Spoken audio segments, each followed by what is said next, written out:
Can you see my screen? Do you all see my screen? Yes, I can see your screen. Okay, so here we are at the GitHub repository of Nuvolaris, our open source project. So for those of you who maybe have not yet contributed to it, I will just briefly go through the structure of the directory and explain you where are things and what are we going to do exactly today. So Nuvolaris main repository is this one. It's called Nuvolaris. And inside, you can see that we are using submodules. So because there is a .git modules file, you have all of these subdirectories which actually make Nuvolaris platform included as the submodules of Nuvolaris. Here in this main repository, you will find here issues. And this is where we actually do the work and list all the issues that we are working on right now or we think to work on in the near future. So if you want to contribute, it's like here that you want to go and look if there is something that you could actually contribute to. And in the meeting just after this one, we will go through the issues, and then if you are interested, you can maybe already see if you can help us with some of them. What will be the topic of today's training is Nuvolaris CLI GitHub repo, which is the command line interface for Nuvolaris written in Go. And I will explain you a little bit about the structure of this directory. And while I'm doing this, I will try to give you an overview of Go as much as I can do in 1 hour. But yeah, hopefully this should be enough to get you started. Like if you haven't worked with Go before, you should have at least have an idea of what is where and where to start. So before I go on, I would like to stress two things. If you want to contribute, the first thing that you should do is sign Apache individual contributor license. This is because Nuvolaris is released under Apache license, so whoever is contributed to it has to accept this license. So you send it to Apache and then they send you back the confirmation and then you send it to us. Another thing that you should know is that the actual development, we are using forking Git flow. We are not using feature branching flow, which you might have been used to maybe in your work that you do every day. So basically that means that inside the repo, we have, so this is mine fork. Inside the repo, we have just one single branch, which is called main. So if you want to contribute, the first thing you should do is actually to fork this repo. And if we go here, we will see that we have already 12 people who forked the repo. So if you want to do it and follow the exercises, you should click this button like in the upper right and fork it to your own private GitHub repo. I won't do this because as you can see, I already did this. So, but if you want to, like the first thing you should do is do exactly this. So go into Nuvolaris CLI repo and then fork it to your private GitHub. So I'll just wait for a little while to see if anybody is actually going to do this. So anyway, once you did this, like let's say that you forked it into your own repo, the fork is not just a simple copy of the original repo.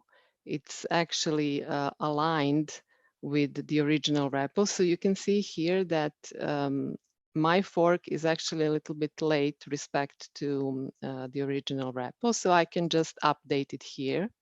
Like I can fetch and merge changes that happened on the main branch of Nuvolaris CLI original repo, and now I'm all up to date. Of course, you can do it if you already have forked. You can do it from your own fork, but I'm just showing you maybe the easiest way to do it. So I am just going to pretend now that this is the first time I actually forked Nuvolaris CLI folder, and what I have to do next is actually to clone my own fork. To do that, I will create a directory, which I will call Nuvolaris fork. You can actually call it whatever you like, but I keep separate directories, one with the original Nuvolaris and the other one with the fork, because here I'm doing the development, and then in the other one I'm checking pull requests and stuff contributed by other people. So it's just like my convention. Then I move into this directory, and then I would clone my fork by copying here the link. So I'm using the Git protocol because I have SSH keys set up for my GitHub account, but you can use HTTPS if you don't have them in any other way. I mean, you can just clone it. And the important thing here is to add recurse submodules. Why? Because if you go and take a look at Nuvolaris CLI folder, you can see that it also uses submodules defined in this file.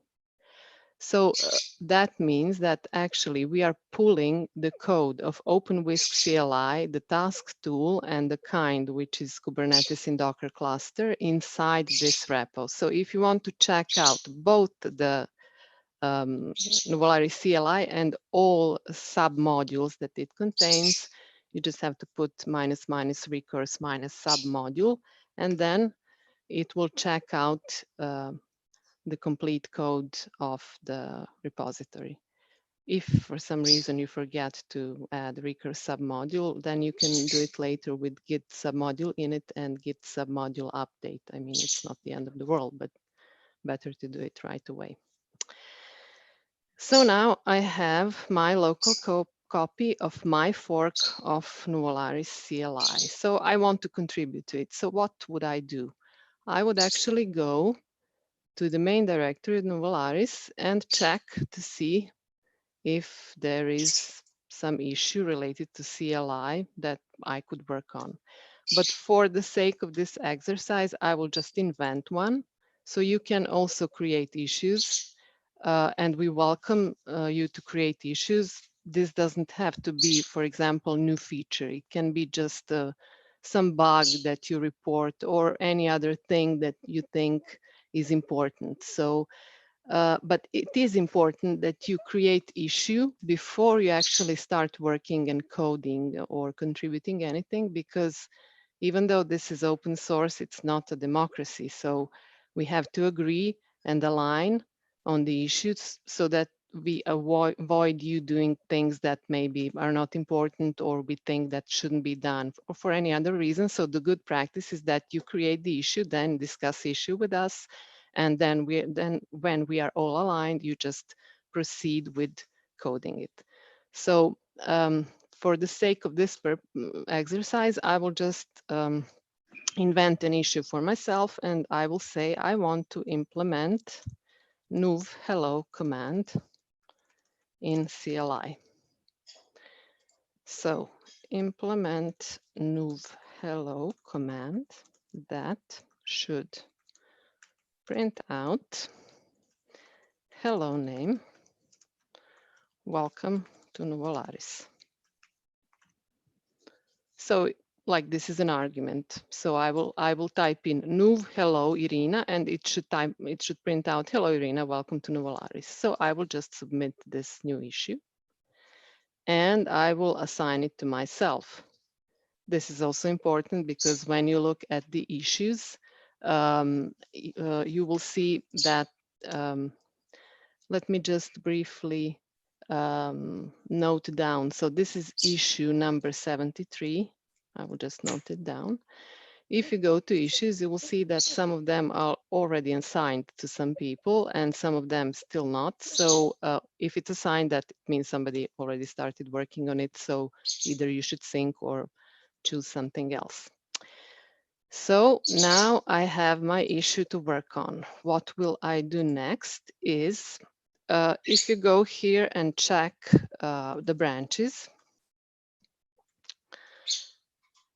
I have to move to Nuvolaris CLI.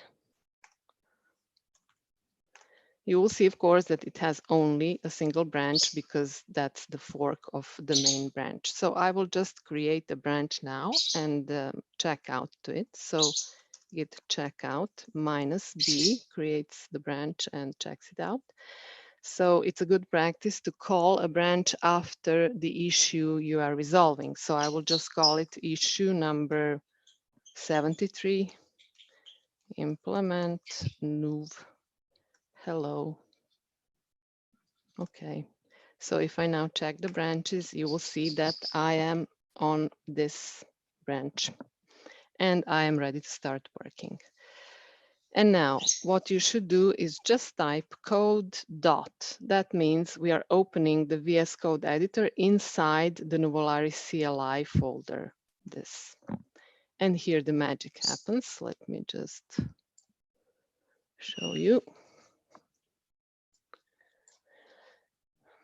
So these are the two messages that are important: reopen in container and open workspace. What happens here is that for development purposes, we have a Docker container, and you can tell VS Code that you want actually to develop in container by creating this .dev container folder. Inside, you have a JSON file, which actually specify that when you open the VS Code, it should run inside, like the development environment inside this Docker image that should be pulled. And this is really, really awesome because in this development image, you have all tools you might need to contribute to Nuvolaris. That means you have already Go installed, Python, Kubernetes in Docker cluster, everything that you might need. So you don't have to waste time spending like time installing tools on your machine. You just have to run VS Code inside the container, and that's all. So if for some reason you lost this message, you can open it from here and just say reopen in container. So now it will pull the Docker development image. It's going to be fast because I already did that. But once it started, you will see that, just disregard these messages, you have everything you need to run in container. And you should also open workspace by clicking this button. What it does is actually puts you inside the nuv directory. If you go back and if we look at Nuvolaris CLI repo, you will see that it has a nuv folder. And inside, there is actually Go code, Go source code that you should be working on. So this is really boring. Anyway, so we are set. You see the Docker container runs and opens the terminal, which checks that all tools are installed and are in the right place. So you have everything you might ever need. So I won't now spend time explaining you how to set up Go on your machine because that's already done for you. So you don't have to worry about it.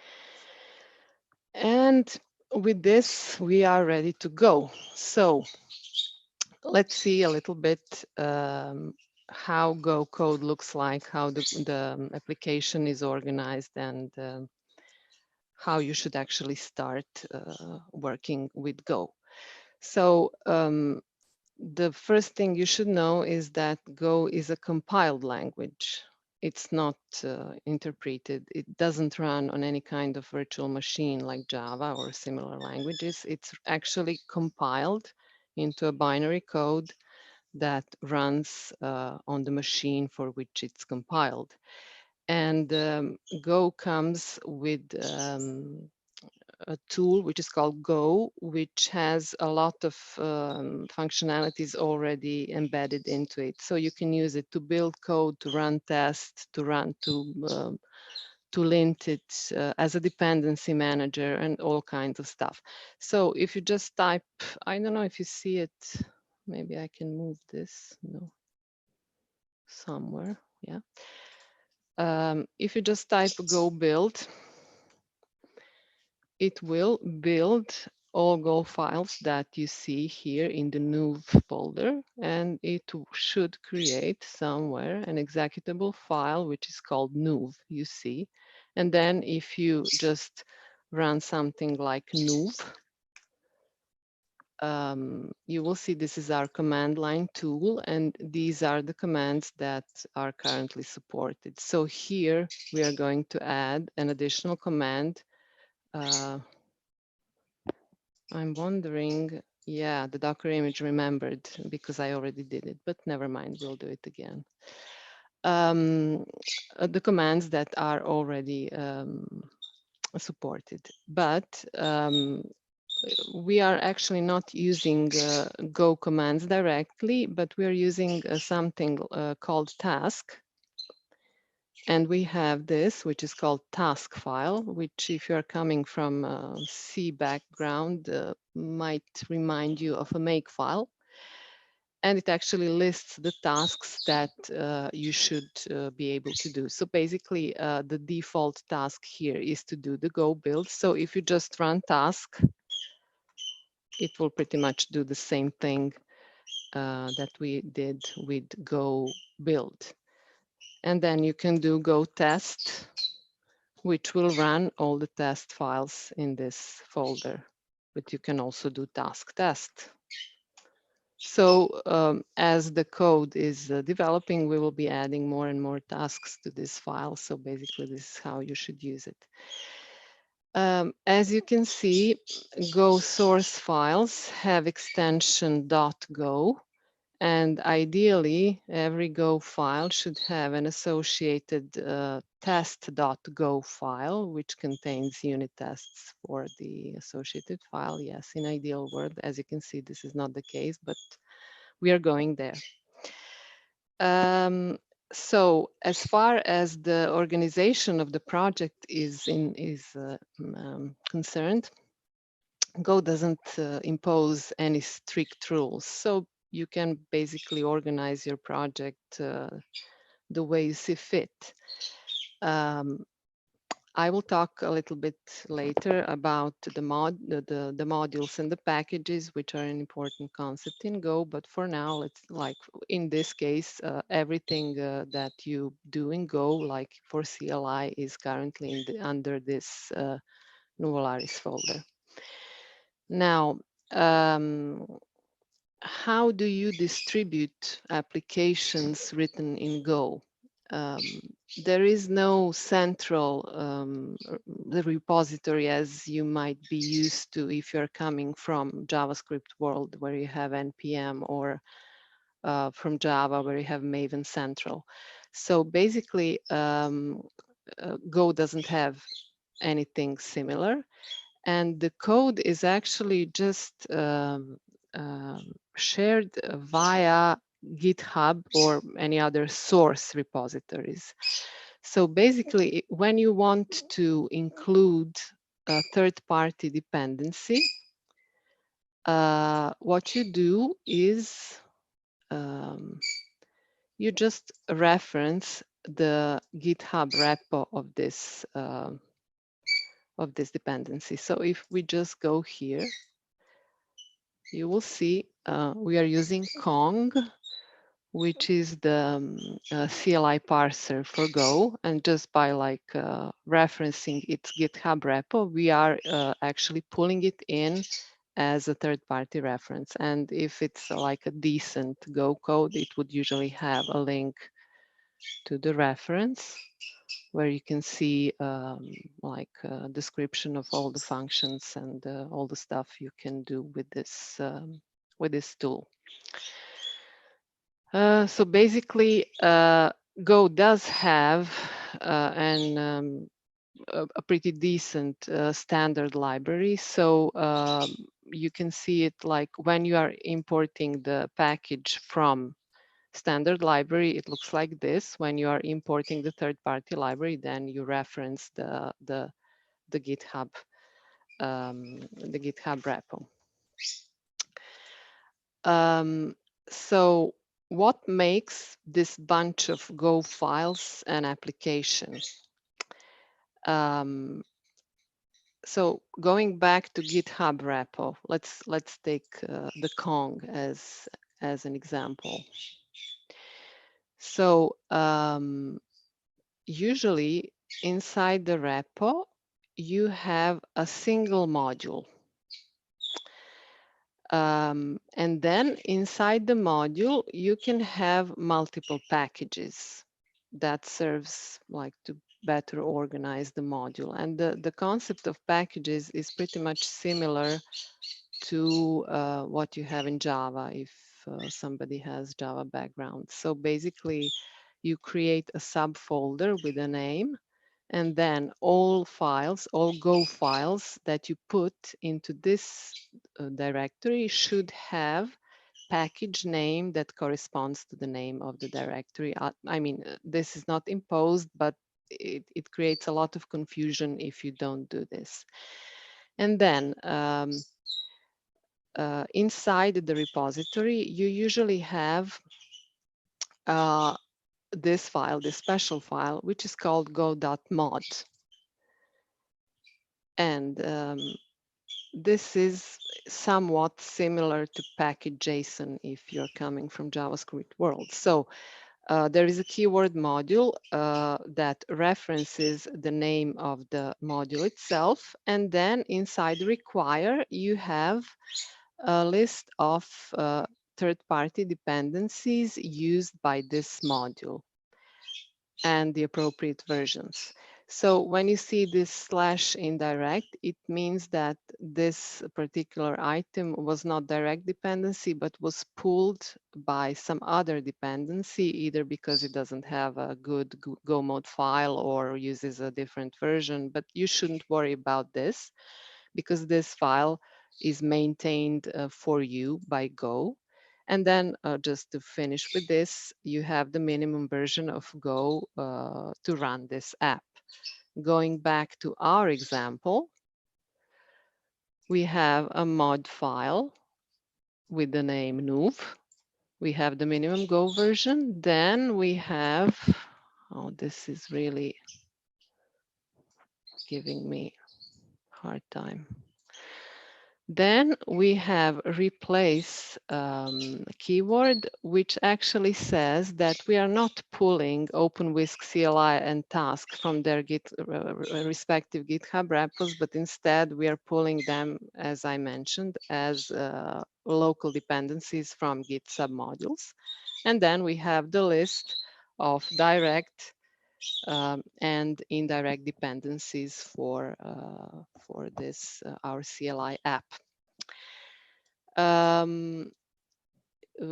This file is actually updated automatically. So if you, for example, add a new dependency here, and then use any of the Go tools that actually compile the code, such as Go build, Go test, Go list, Go mod, whatever, it's automatically updated and the dependency is added to Go mod file. And then along with it, you have the Go sum file, which in ideal case has two items related to each dependency. One is like the reference to the repo with the version and the hash. And another one is the same thing, but the hash of the Go sum file itself. But that shouldn't worry you. So you shouldn't actually ever manually change anything in Go sum. And pretty much Go mode is maintaining itself when you add the dependencies. And is this clear? Let me know. Am I going too fast or too slow or?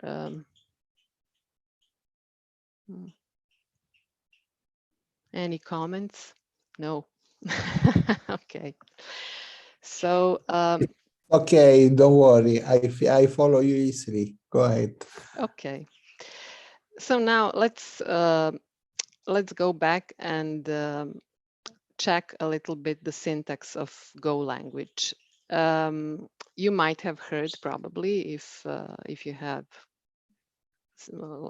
heard anything about Go before that it has a really streamlined syntax, and that's true. So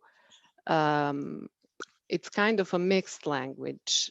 It doesn't have objects, so it's not object oriented. So it doesn't have inheritance, for example. Then it doesn't have function overloading. It doesn't have pattern matching. It doesn't have named parameters, doesn't have exceptions, but to horror of many, it does have pointers. But the pointers, like the approach to pointers is pretty much simplified respect to C and C++ because there is no pointer arithmetic, there is no memory allocation and deallocation, and there is garbage collector. And then in most of the cases, Go is actually dereferencing the pointer for you, so you don't have to worry about this.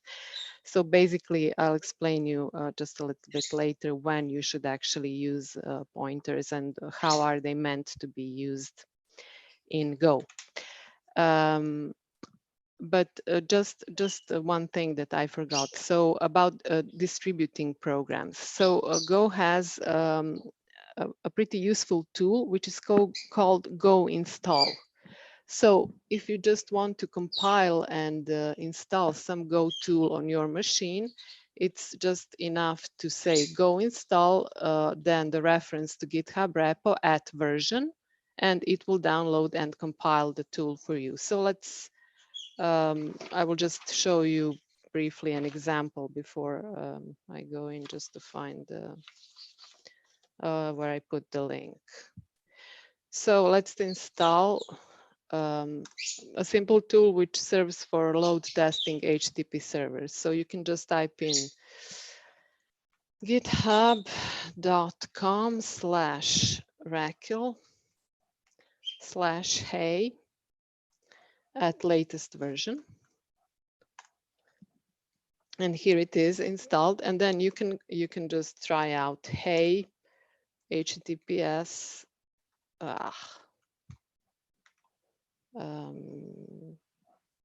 Golang org.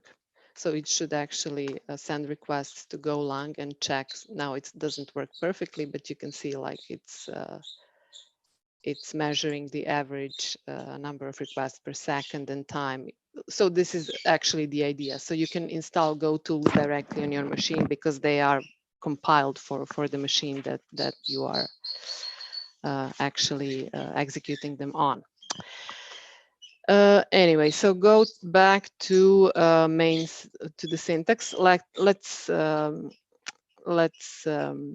explore it a little bit. So as you can see, every file in this directory has Apache license header.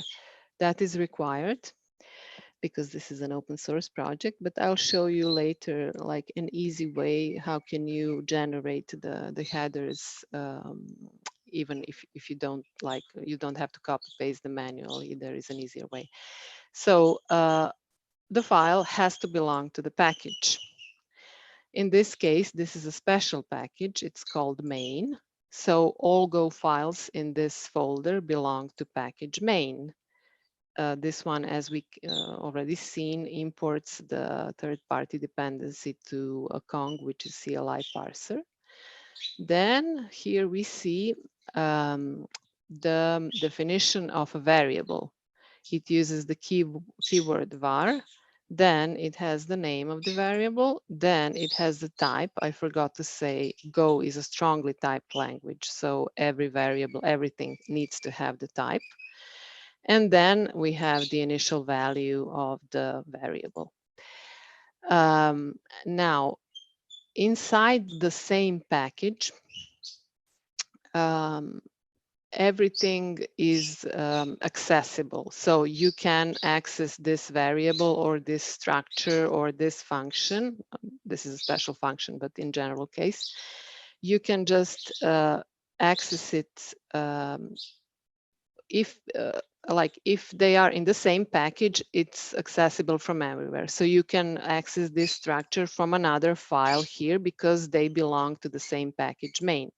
But if you wanted to expose a variable or any identifier to some other package, then the convention in Go is to capitalize variables or functions.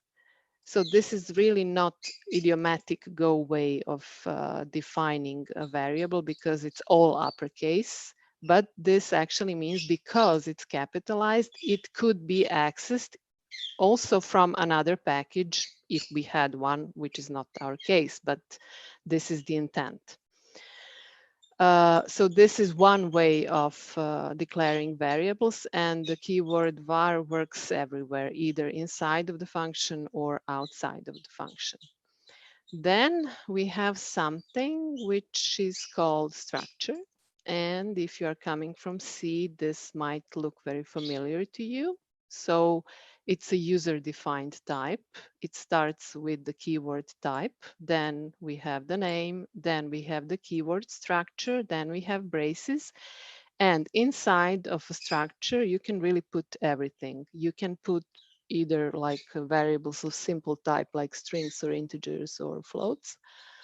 You can put another structure, which is the case here. So this deploy command is itself a structure, and you can also put functions inside.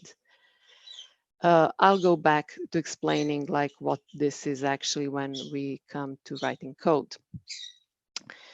And then this is a special function, also looks very familiar to those coming from C and Java. It's called main. So this is where actually the execution of the Go program starts.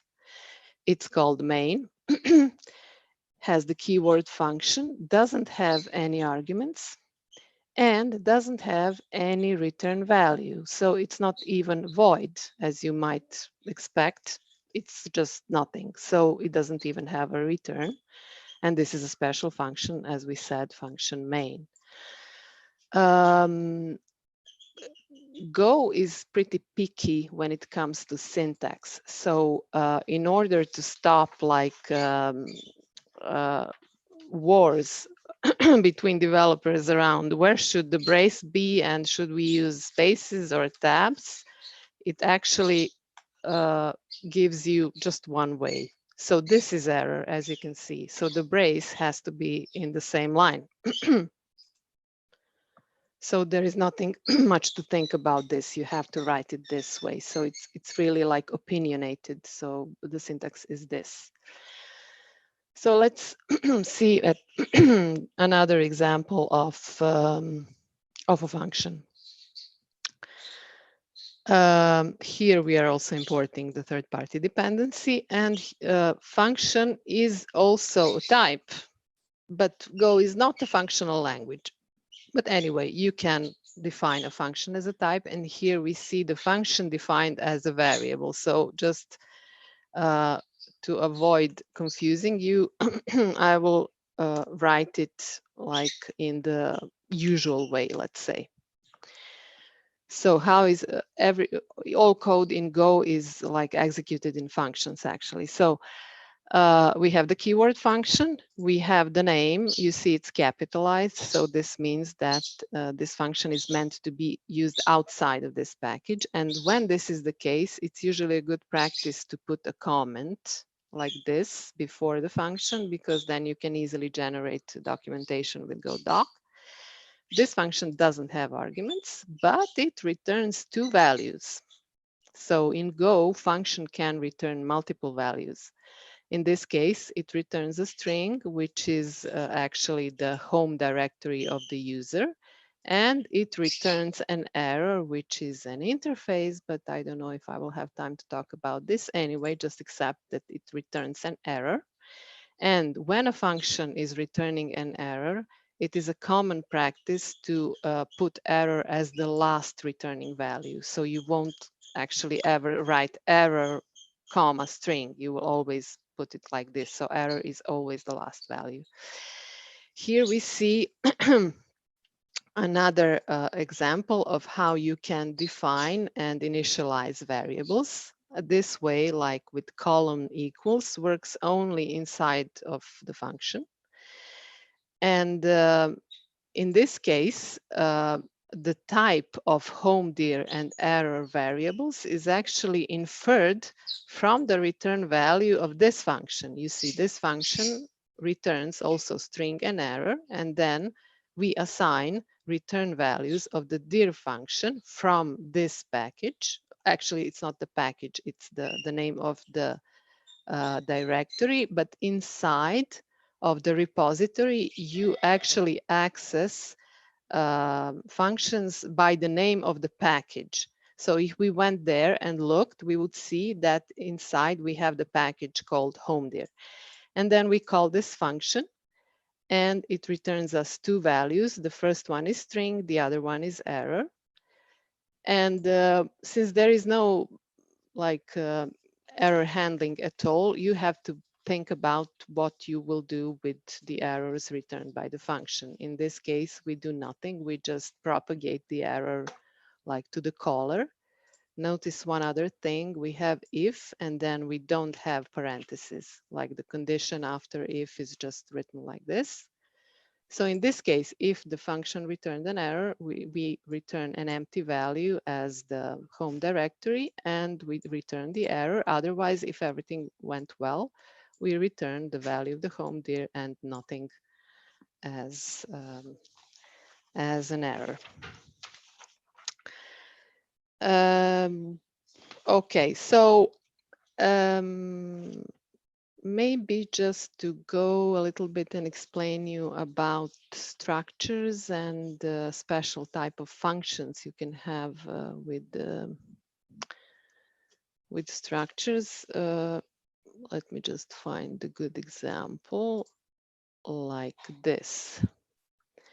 So you see here we have a structure, something that we've already seen. In this case, it contains like simple values, booleans and strings and error. And then we have this special type of function, which is actually called a method of a structure. Why? Because if you take a closer look, it has this, which wasn't the case in the homedir function. So keyword, name, arguments, no return values. This one has something additional. And if that looks like a pointer to the structure, that's because it is a pointer to the structure. So it's really much like C syntax. So this means that this function step can only be called on the structure pre-flight checks pipeline. In this case, actually pointer to the structure of pre-flight checks pipeline. And why do we do this? Because this is not actually easy to explain.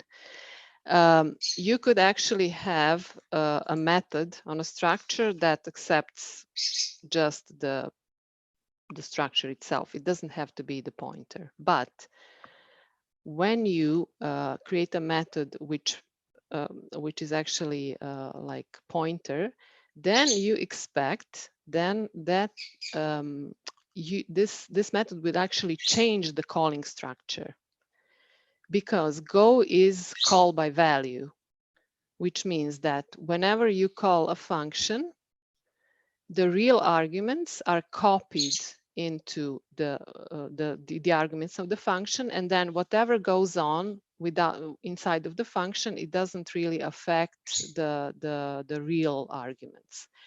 If you want to change this, so you want that the function actually does something on the thing that it was called with, then you use pointers in Go. And if you're coming from C, you will see that here, actually, it's dereferencing the pointer for you. So you don't have to do it yourself. It's automatically done. And then you see here, when we call this function, we are actually changing the callee, because we are like here, we are creating, initializing the structure. And then we are calling step function, which is a method on this structure. You see, it accepts like it's defined for this structure. And then like this function, extract Docker info, actually changes the structure itself. This is why we are passing it as pointer instead of just a value. And this is actually the use case of pointers in Go. Whenever you want to have some side effects on the thing that called the function, you would use pointers. Otherwise, you just use normal values without pointers. But this is not easy to explain, and I don't have much time. So I would like now just go and try to build our example, like our issue, if you still remember what that was. So we want to implement Nuv hello. That should print out hello name, welcome to Nuvolaris. So let's do it. So we should start from the main function. I would here, so this is a structure dictated by Kong. And this is a tagged structure. It has tags here, which are actually simple key value pairs, but to be useful, there should be a code that knows how to interpret these tags. And this is what Kong does. It's a little bit like annotations in Java, if you've ever worked with this. So all of this have a meaning inside Kong. So we just annotate the structure, and then Kong knows how to deal with it. So I'll just do Control-C, Control-V here, and I will define my command. This is the name of the command, hello. I will call, this will be a structure called hello command. I don't need this. I won't explain you in detail now, but I will just call it Nuvolaris hello. And now I have to create this structure. To do that, I would just create a new file called hello go. I will not put header on purpose to let you know, to see what will happen if you forget to do it. So we said the function, the Go file has to belong to the package. So it's package main.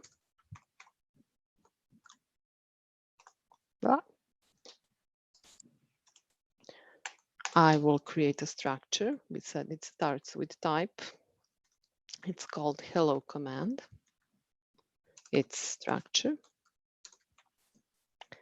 And inside, remember, this command has one argument, which is name. So I'll just define it as string. And then since I'm lazy, I'm just going to copy it from somewhere. Let me just find it.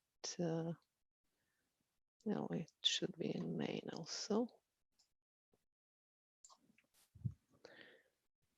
To not look for backticks. So it is an argument. It has a name, let's say first name. And help, let's say hello. Something like this. And then this is something that Kong dictates, so I can't explain you now like in very much detail. I'll just implement the method that it's required to parse and run the command by Kong, which is called run. So it's again a function that accepts a pointer to, or let me find again I will copy it from somewhere. Where did I have the pointer? Ah, here. I'm having a hard time with this keyboard, so it's going to be pointer to hello command structure. And it has to be called run. Doesn't have arguments and returns an error. So what we said, this command is really simple. It should just print out something on the screen. So for this, you use format print line command, which is similar to console log or system out print line, whatever. So I'll just print out here, hello, and then I will call this h dot name, because this is like the structure that has a member name.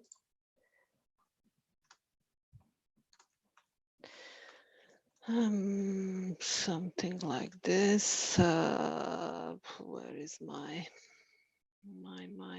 no, never mind. Welcome to Nuvolaris. And you can see a pattern here, like this print line actually has two return values. So the first one is integer, the second one is error, but I'm just calling it and I'm not assigning return values of the print line to something. You can also do that, but it's not really a good practice. But for format print line, we have to, it's like a common way to do it. So since this function has to return error, I have to return something, but I'm pretty sure that like I don't care about the error, so I'll just return nil for now. And this should be fine. Now I have to remember to save this file. One important thing also is that if you, for example, import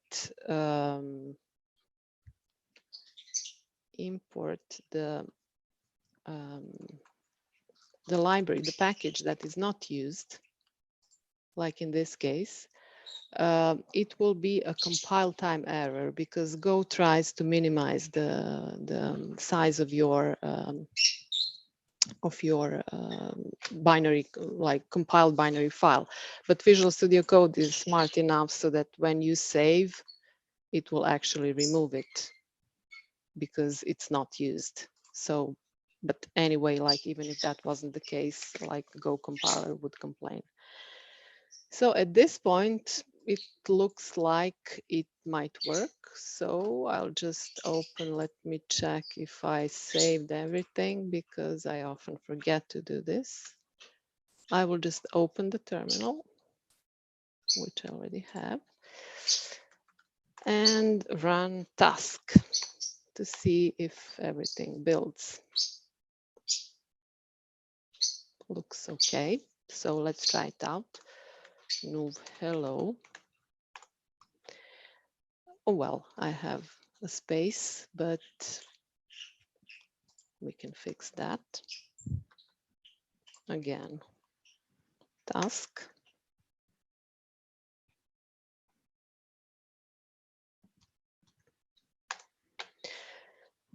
Looks might work.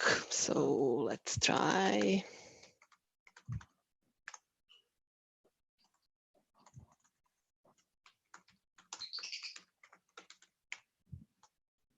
Huh? It expects only one argument, but that's fine. Okay. So now at this point, I might say, if I was inexperienced, that I'm ready to create a pull request. So what would I do is actually go, I like to do this from command line. You have all the tools you need inside the Visual Studio, but I just like to be, I like to do it from here. So it looks okay. So I changed the main Go and I added hello Go. So I can just add these two files and commit. I have a template for committing messages that I usually use because I work from command line, but of course I could have just written -m and then the message. So in the subject line, I would just write implement nuv hello. If you want to put some other comments like more detailed description, I would put it here, and then I would also put Jira ticket or any other ticket if I had. Save this file, close it, and it's committed. And while we are here, I would suggest to read this article. I would just maybe paste it. I don't know if I have access to chat. Anyway, I can send you later. So this is a really good article on how to write Git commit messages. So I promise you, you will feel enlightened once you read it. So just go ahead and read it. Anyway, so I am now ready to commit. I will just push this, of course, that will not work because I haven't, I don't have the origin, but Git is smart enough to remind me. And here I am. So if I go to my fork, yeah, let's see. I should see this thing. And if you go to, we are for the continuous integration flow, we are using Git actions. So when you commit your code, it runs, it builds the file, it runs the tests, and it checks if you have the license header in every file you commit. And eventually this will fail because I don't have the headers in the hello go file. So there is an easy way to fix it while we are waiting for this to fail. Because we have all the tools installed in the dev Docker dev image, you can just type license I header fix.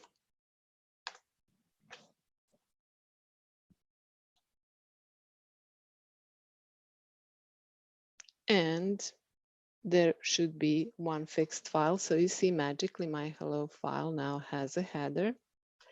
So let's see if this, yes, this failed because it's failing on the license check. See, following files don't have, so always check this before you create the pull request. Now again, I have to repeat the process. Git commit, I'll just write fix header and push.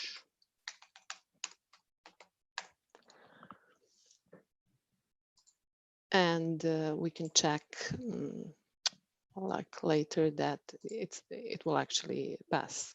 Now, at this point, I would go create a pull request. Then I would expect somebody to take a look and expect some comments and whatever. But one comment that I would expect would be, this looks fine, but you don't have any tests. So it's time to write the unit tests. Now, I don't know, Michele, what we should do because I have only 2 minutes left.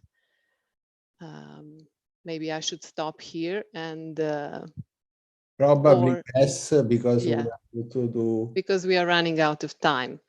So as a homework, write a test for hello command. You have a couple of examples. So you should do actually tests that run the command and then just check if it prints what it should print. So it's called example testing. You have a couple of examples here. I think it's in maybe Docker test. Yeah. So you should call your test example. And then like you should just call the command, print out the result, and then this is important. The first line has to be output comma, a column, and then just print out what you expect to be printed out and check with running task test or go test that it should actually work. So I would have done it now, but I'm running out of time. So I hope that this has been useful for you and that it gave you like a ground. Of course, this is just scratching the surface of Go. So, but hopefully you have some idea of where to start and what to expect if you want to contribute to CLI project. So I thank you all for your attention, and if you have any questions, we have 1 minute left. Yeah, so I'm here.